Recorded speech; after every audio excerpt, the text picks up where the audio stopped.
नमस्कार प्यारे बच्चों, कैसे हैं? हमेशा की तरह आप ठीक होंगे ऐसा मुझे पक्का विश्वास है ना? आप अपनी हेल्थ का भी ध्यान रख रहे हैं, एक्सरसाइज भी कर रहे हैं ना घर रह के। That's like good students. तो बच्चों, अब हम क्या करेंगे? पार्ट 7 के हमारे प्रश्न उत्तर कंप्लीट हो चुके हैं। आज हम इनका बुक वर्क करेंगे। So open page number 60। पहला प्रश्न है, ये वाले प्रश्न उत्तर तो मैं आपको करवा चुकी हूँ। मौखिक प्रश्न करेंगे। गांव के लोग गर्मी में कहाँ रुककर आराम करते थे? बरगद के पेड़ के नीचे। दूसरा प्रश्न है, लड़का बरगद के पेड़ पर क्यों हंसा? आपने पूरा चैप्टर रीड किया है, आपको अंदाजा तो हो गया होगा ना क्यों हंसा था। विशाल बरगद के पेड़ पर छोटे छोटे फूल फल और उसकी दाढ़ी देखकर हंसा था। लड़का हड़बड़ाकर क्यों उठ गया? क्योंकि बरगद के फल मुंह पर गिर गए थे, इसलिए वो हड़बड़ाकर उठ गया था। ठीक है, पेज नंबर 61 निकालें। आगे बढ़ते हैं। सही उत्तर चुनकर सही का निशान लगाओ। मैदान में गडरिये क्या करने आते थे? विश्राम करने, भेड़ बकरियां चराने, फूल फल लेने या ठंडी हवा खाने। राइट आंसर क्या है? गडरिये का काम क्या होता है? भेड़ बकरियां चराना।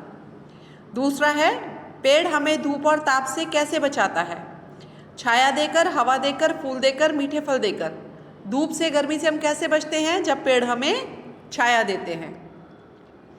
चिड़ियाँ पेड़ की मदद कैसे करती हैं? पत्ते खाकर, इल्लियाँ खाकर, फल खाकर या घोंसला बनाकर। उत्तर है इल्लियाँ खाकर। बच्चों, अब बार बार मैं एक्सप्लेन इसलिए नहीं कर रही हूँ क्योंकि जब मैंने चैप्टर की एक्सप्लेनेशन करवाई थी तब मैंने सब एक एक चीज़ बहुत अच्छी तरह से एक्सप्लेन की थी। नेक्स्ट क्वेश्चन है, क्या होता अगर बरगद के फल नारियल जितने बड़े होते तो क्या होता? अगर वो किसी पर गिरते तो चोट लग जाती है ना। नंबर ख है, चिड़िया कीड़ों को नहीं खाती तो फिर क्या होता? अगर चिड़िया कीड़ों को नहीं खाएं, आपने देखा होगा पत्तों पर कीड़े चलते हैं, और अगर चिड़िया कीड़ों को नहीं खाती तो वो कीड़े, घास पत्तियां फिर बिल्कुल नहीं बचते, घास खाने वाले पशुओं को भोजन नहीं मिल पाता। तो प्रकृति ने ऐसी व्यवस्था की हुई है कि हर कोई किसी ना किसी का भोजन है। नेक्स्ट क्वेश्चन नंबर 4, बताओ ये हमें क्या क्या लाभ पहुंचाते हैं? तुलसी, होपफुली हर किसी के घर में तुलसी का पौधा तो होता ही है। आपको पता होगा, आपकी मम्मी कहती होगी जब कभी भी आपको खांसी जुकाम होता होगा तो मम्मी क्या करती है? जुकाम में तुलसी के पत्तों की चाय लाभ पहुंचाती है। गले में दर्द हो रहा हो तो तुलसी के पत्ते फायदा देते हैं। नीम का क्या काम है? नीम हवा साफ करता है, इसका दवाओं में प्रयोग होता है, कीटनाशक है ये। दातुन करने से, नीम की दातुन करने से दांतों में कीड़ा नहीं लगता और चर्म रोगों में ये फायदा करता है, और नीम के पत्तों से नहाना चाहिए। ठीक है। प्रश्न नंबर 5, कौन कैसा था? पाठ के आधार पर बताओ कि कौन कैसा था। लड़का कैसा था? लड़का होशियार था, अपने आप को कुछ विशेष समझता था, माने खास समझता था अपने आप को, घमंडी भी था और सबको अपने से कम समझता था, दूसरों का अपमान भी करता था। आपने पढ़ा था ना कैसे वो बरगद के पेड़ पर हंसता है कि खुद तो इतना बड़ा है लेकिन फल पत्ते तो इतने छोटे छोटे से हैं। चिड़िया कैसी थी? चिड़िया क्या करती थी? इल्लियाँ खाकर पेड़ के पत्तों की रक्षा करती थी। बरगद का पेड़ कैसा था? बरगद का पेड़ बहुत बड़ा था, बहुत विशाल था, उसका तना मोटा था, पत्ते घने थे, शाखाएं चारों ओर फैली थी, टहनियाँ चारों ओर फैली थी, और उसकी दाढ़ी धरती तक आ रही थी, और उसके नीचे घनी छाया थी, क्योंकि बरगद का पेड़ जब बहुत विशाल होता है तो ऑब्वियसली उसकी छाया भी बहुत घनी होगी। ठीक है ना।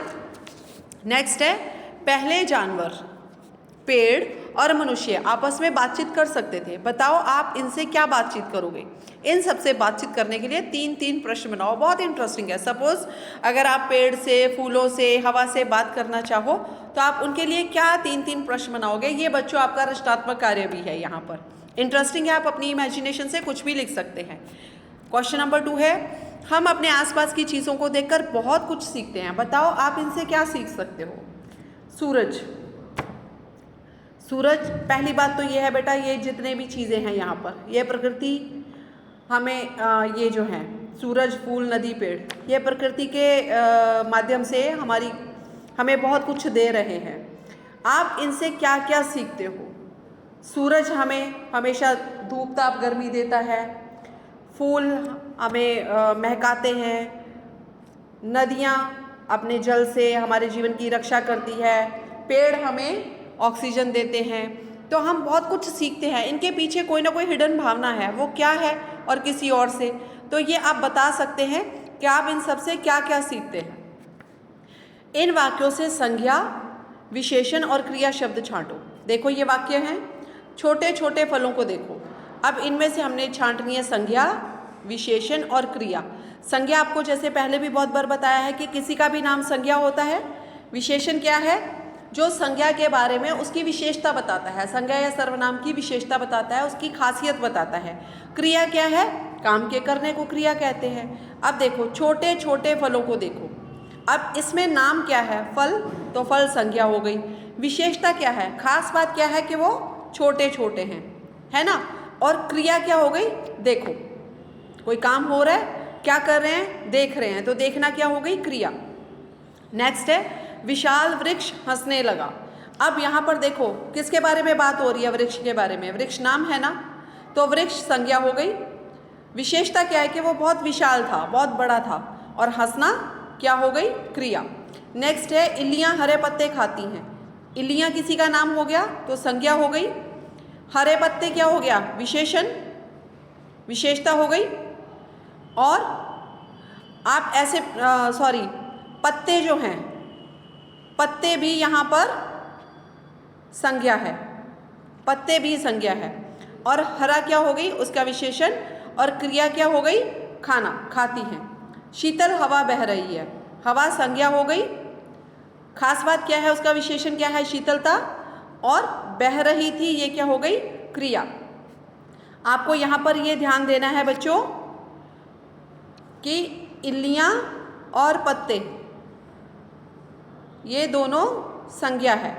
इल्लियाँ और पत्ते ये दोनों संज्ञा है। ओके, हरे जो है इसकी विशेषता है। Got it? चलिए नेक्स्ट, नीचे दिए गए वाक्यों में से सही सर्वनाम शब्द लिखो। जैसे चौथी कक्षा में पढ़ती हूँ, वह, मैं या तुम। ऑब्वियसली क्या आएगा? ऐसा तो नहीं लिखा आएगा ना वह चौथी कक्षा में पढ़ती हूँ, तुम चौथी कक्षा में पढ़ती हूँ, मैं के साथ हूँ आता है।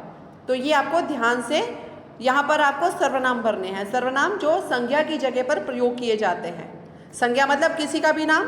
अब यहाँ पर है कल डैश एक डरावना सपना देखा। क्या आएगा? मेरा, मैंने या मुझे? कल मुझे एक डरावना सपना देखा, ये तो सही सेंटेंस नहीं है। कल मैंने एक डरावना सपना देखा। नेक्स्ट है डैश नाम क्या है? तुम, तुम्हारा, आप। तो राइट सर्वनाम यहाँ आएगा। तुम्हारा नाम क्या है? मेला देखने जाएंगे, मैं मेला देखने जाएंगे तो नहीं आ सकता, मैं मेला देखने जाऊंगा आएगा। और अगर है मेला देखने जाएंगे तो आएगा हम मेला देखने जाएंगे। वह आएगा तो वह जाएगा आएगा। अगर जाएगा लिखा होगा तो आएगा वह। वे होगा तो आएगा वे मेला देखने जाएंगे, मतलब प्लूरल। नेक्स्ट, कितने पैसे दिए? उन्होंने। राइट आंसर क्या है यहाँ पर? उन्होंने कितने पैसे दिए। नेक्स्ट पेज देखिए। नेक्स्ट पेज है पेज नंबर 63। दिए गए संज्ञा शब्दों के लिए सही विशेषण शब्द लिखो। अब चिड़िया है, देखो यहाँ पर विशेषण शब्द दिए गए हैं। सूखे, बूढ़ा, सुंदर, ताज़ा, नटखट, हरा भरा। चिड़िया कैसी है? सुंदर। बरगद कैसा था? बूढ़ा। बच्चा कैसा होता है? नटखट यानी कि शरारती। फल कैसे होते हैं? ताज़ा। पत्ते कैसे हैं? सूखे। मैदान कैसा है? हरा भरा। तो यहाँ आपको एप्रोप्रिएट विशेषण शब्द भरने हैं। ऐसा नहीं है कि आप कोई भी विशेषण शब्द भर देंगे।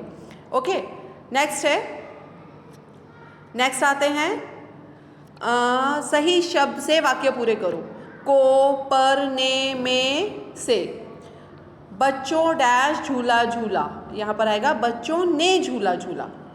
मेरे बस्ते डैश कहानियों की किताब है। क्या आएगा? मेरे बस्ते में कहानियों की किताब है। पौधा पेड़ छोटा होता है। जो पौधा है, जो प्लांट है, वो ट्री से छोटा होता है। चिड़िया ने पेड़ पर घोंसला बनाया। यहाँ से आपको एप्रोप्रिएट वर्ड्स चुनने हैं। रेखा को बुलाओ। ओके, ये आपको समझ में आ गया। अब नेक्स्ट है, इन वाक्यों में सही विराम शब्द विराम चिन्ह लगाओ। अब यहाँ से आपको विराम चिन्ह लगाने हैं, पंक्चुएशन लगाने हैं, मतलब कहाँ रुकना है, कहाँ आपको अल्प विराम लगाना है, कहाँ प्रश्न चिन्ह लगाना है, कहाँ पूर्ण विराम लगाना है। तुम्हें ये कहानी कैसी लगी? यहाँ प्रश्न पूछा गया है ना, तो आप प्रश्नवाचक चिन्ह लगाओगे। बच्चे खेलने लगे, यहाँ पर वाक्य पूरा हो गया, तो यहाँ पर पूर्ण विराम लग गया। हेमा, नीलम, पंकज और मनोज ने पौधे लगाए। जब बहुत सारे लोग या बहुत सारी वस्तु एक साथ होती है तो हम वहाँ पर अल्प विराम का प्रयोग करते हैं। हेमा, नीलम, पंकज और मनोज ने पौधे लगाए, यहाँ वाक्य पूरा हो गया तो पूर्ण विराम लगाएंगे। तुम कहाँ जा रहे हो? यहाँ पर क्वेश्चन पूछा गया है, प्रश्न पूछा गया है, तो हम यहाँ पर प्रश्नवाचक चिन्ह लगाएंगे। ठंडी ठंडी हवा चल रही थी। ठंडी ठंडी, इसमें योजक आएगा। हमने पढ़ा था जब दो शब्द एक जैसे होते हैं या विलोम होती है तो उसमें योजक चिन्ह लगता है। ठंडी ठंडी हवा चल रही थी, उसके बाद आएगा पूर्ण विराम। Okay, next page number 64। अपने आसपास लगे 5 पेड़ों के नाम जानकर लिखो। आपको जो भी पेड़ आपके आसपास लगे हों, थोड़ा सा ब्रेनस्टॉर्मिंग करें, इधर उधर देखें और यहाँ पर 5 पेड़ों के नाम, आपके घर में भी हो सकता है कोई पेड़ लगा हो, ठीक है ना, तो वो लिखें। ये गिनती है 1 से 100 तक, आप इसको पढ़ोगे और याद करोगे। This is your HW homework है। Okay, got it. चलिए, अब आई होप कि आपको सारी वीडियो बहुत अच्छी तरह से समझ में आ गई होगी, ठीक है ना। तो अब हम क्लास समाप्त करते हैं, मिलते हैं नेक्स्ट वीडियो में। Take care, bye bye.